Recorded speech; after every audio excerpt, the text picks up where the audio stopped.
찬양 감사합니다. 하나님께서 이스라엘 백성을 심판하시는데요. 그 하나님의 심판은 심판 그 자체가 목적이 아닙니다. 심판을 해서 이스라엘 백성에게 벌을 주고 이스라엘을 망하게 하려는 것이 하나님의 목적이 아니라 어떻게든 그들을 돌이켜서 마음을 새롭게 하고 다시금 하나님의 백성답게 살아가도록 회복시켜 주시는 것이 하나님의 목적입니다. 그런데 그렇게 하나님의 사람으로 다시 세우는 데 있어서 이스라엘과 유다 백성들이 여태껏 살아왔던 그 삶의 모양이 너무나 악했기 때문에, 너무나 하나님의 백성답지 않았기 때문에 그 부분에 대해서 반드시 정산을 하고 넘어가야만 하는 그런 상황이었던 거예요. 그래서 오늘 읽었던 본문을 보면 12절에 이렇게 나와 있죠. 여호와께서 이와 같이 말씀하시니라. 내 상처는 고칠 수 없고 내 부상은 중하도다. 내 송사를 처리할 재판관이 없고 내 상처에는 약도 없고 처방도 없도다. 그러니까 어느 정도까지 지금 이스라엘이 패역하고 범죄하고 그로 인해서 상처를 받고 힘들어졌냐면은 고칠 사람이 없는 거예요. 약이 없고 처방이 없고 그들을 어떻게 똑바로 만들 만한 어떤 것도 없습니다. 그래서 하나님께서 심판의 칼을 들 수밖에 없었다라고 지금 이스라엘 백성들에게 말하고 있는 것입니다. 하나님이 의로우신 하나님입니다. 분명히 사랑의 하나님이시지만, 하나님은 사랑이시지만 하나님은 정의를 수행하시는 정의의 하나님이시기 때문에 죄를 지은 이스라엘 백성들의 죄값을 치르지 않고는 그 이스라엘 백성을 다시금 하나님의 백성으로 살아갈 수 있도록 할 수가 없는 거예요. 그래서 심판하신다, 그럴 수밖에 없다, 지금 하나님이 이야기를 하고 있는 것입니다. 그런데 이스라엘 백성들은 이 하나님의 심판에 대해서 어떤 눈으로 지금 하나님의 심판을 보는 거냐면, 하나님, 우리한테 어떻게 그럴 수가 있어요? 너무 아파요. 그 어린 자녀들이 잘못을 했을 때 이제 부모로서 회초리를 들 때가 있잖아요.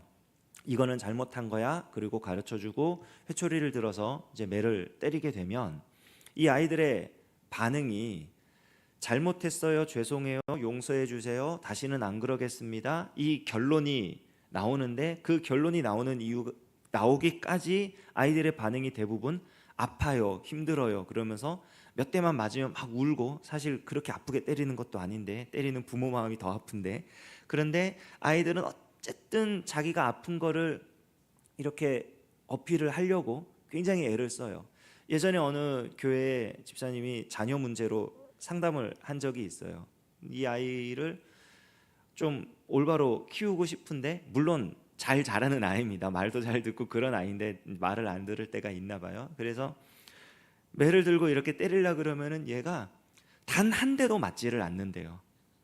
이게 딱 손 대 그러면은 손을 이렇게 펴는 순간부터 갑자기 눈물을 막 흘리면서 이거를 맞으면은 이 손이 다 터지는 거 아니냐고, 피나는 거 아니냐고 이러면서 어떻게든 이 아픈 것은 나는 피하고 싶다라는 그런 얘기를 막 한대요, 애가. 그러면은 막 닭똥 같은 눈물을 흘리면서 엄마, 내가 이거 맞으면 아프잖아요 이러는데 도저히 어떻게 할 수가 없어서 이 아이를 어떻게 해야 되냐고 그런 상담을 저한테 이제 한 적이 있어요. 그래서 아이가 참 똑똑한 것 같습니다, 기도하죠. 그냥 그렇게 넘어간 적이 있는데, 유다 백성들은 하나님 앞에 지금 그 호소를 하는 거예요. 하나님, 너무 아픕니다. 어떻게 이방인을 통해서 우리를 심판하신다고, 어떻게 그럴 수가 있습니까? 이거 우리가 감당 못할 일입니다. 도저히 못할 일입니다. 그러면서 하나님 앞에 계속 울부짖기만 하는 거예요.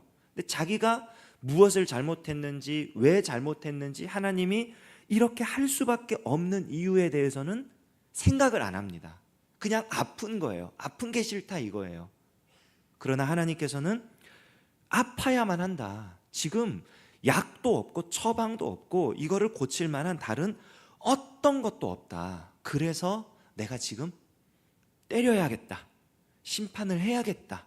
그러나 16절 이하의 말씀, 오늘 읽었던 본문의 16절 이하부터 쭉 보면은 하나님께서 그 심판의 목적을 어디에 두시느냐? 이스라엘의 회복에 두신다는 것을 분명히 말씀해 주십니다.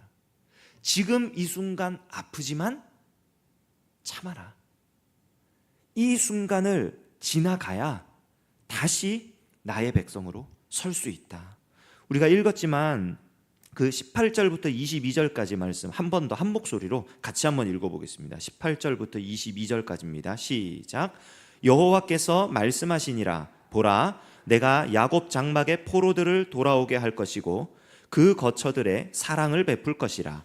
성읍은 그 폐허가 된 언덕 위에 건축될 것이요 그 보루는 규정에 따라 사람이 살게 되리라. 그들에게서 감사하는 소리가 나오고 즐거워하는 자들의 소리가 나오리라. 내가 그들을 번성하게 하리니 그들의 수가 줄어들지 아니하겠고 내가 그들을 존귀하게 하리니 그들은 비천하여지지 아니하리라. 그의 자손은 예전과 같겠고 그 회중은 내 앞에 굳게 설 것이며 그를 압박하는 모든 사람은 내가 다 벌하리라. 그 영도자는 그들 중에서 나올 것이요 그 통치자도 그들 중에서 나오리라. 내가 그를 가까이 오게 하리니 그가 내게 가까이 오리라. 참으로 담대한 마음으로 내게 가까이 올 자가 누구냐? 여호와의 말씀이니라. 너희는 내 백성이 되겠고 나는 너희들의 하나님이 되리라. 아멘. 하나님께서 이스라엘을 다시 회복시켜 주실 것을 약속하시는데요, 포로를 돌아오게 할 것이다. 지금 이스라엘 백성이 절망 가운데 빠진 이유는 포로로 잡혀가는 상황 자체 때문입니다. 어떻게 하나님 나라, 하나님의 백성이 저 이방 땅으로 사로잡혀 갈 수 있습니까? 이게 말이 안 되는 거 아닙니까? 하나님은 말씀하십니다. 내가 그들을 돌아오게 할 것이다. 그들이 이 성읍에 집을 짓고 보루를 쌓고 그리고 사람이 살게 될 것이다. 그들이 모여 사는데 단순히 그냥 사는 게 아니라 감사하는 소리, 즐거워하는 소리 넘쳐날 것이다. 그리고 그들의 수가 줄어들지 않고 점점 더 번성하게 될 것이며 그들은 존귀하게 되고 절대로 비천해지지 않을 것이다. 그의 자손이 예전과 같겠고 이 다윗과 솔로몬 시대의 그 영화로운 그 지역을 지배했던 그때와 같이 영화로운 자리에 올라갈 것이고 이들을 압박하는 자들은 하나님께서 친히 그들을 심판할 것이다. 영도자가 그들 중에서 나오고 통치자가 그들 중에서 나오고 이 얘기는 다시는 이방 사람의 압제 아래에 들어가지 않을 것이다. 하나님의 백성 가운데 하나님의 백성을 다스리는 자들이 세워질 것이다 말씀하시는 겁니다. 그리고 너희는 내 백성이 되겠고 나는 너희들의 하나님이 될 것이다. 하나님과 이스라엘 백성 사이에 이 사랑의 관계를 하나님께서 궁극적으로 다시 회복시켜 주실 것을 약속하고 계십니다. 이스라엘 백성들이 놓치고 있었던 것은 바로 이 하나님의 약속이에요. 내가 지금 당하고 있는 일이, 내가 지금 겪는 일이 이해가 안 되는 거예요. 내 상식선에서 어떻게 하나님이 하나님의 백성을 심판할 수 있지? 어떻게 하나님이 하나님의 백성을 친히 이렇게 벌할 수 있지? 라고 이상하게 여기는데 하나님은 그것을 이상하게 여기지 말라는 것입니다. 왜냐하면 다른 어떤 것으로도 지금 이스라엘을 하나님 백성답게 회복시켜 줄 길이 없기 때문에 하나님이 친히 그 심판의 칼을 들 수밖에 없었다. 그리고 그 결과 너희는 내 백성이 되고 나는 너희들의 하나님이 될 것이다 약속하십니다.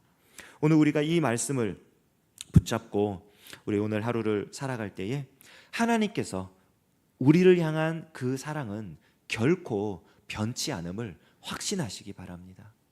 지금 내가 당하는 일, 내가 지금 겪고 있는 일, 내가 이해할 수 없는 일이라 해서 하나님께서 우리에게 불합리하게 행하지 않으십니다. 하나님은 우리를 사랑하십니다.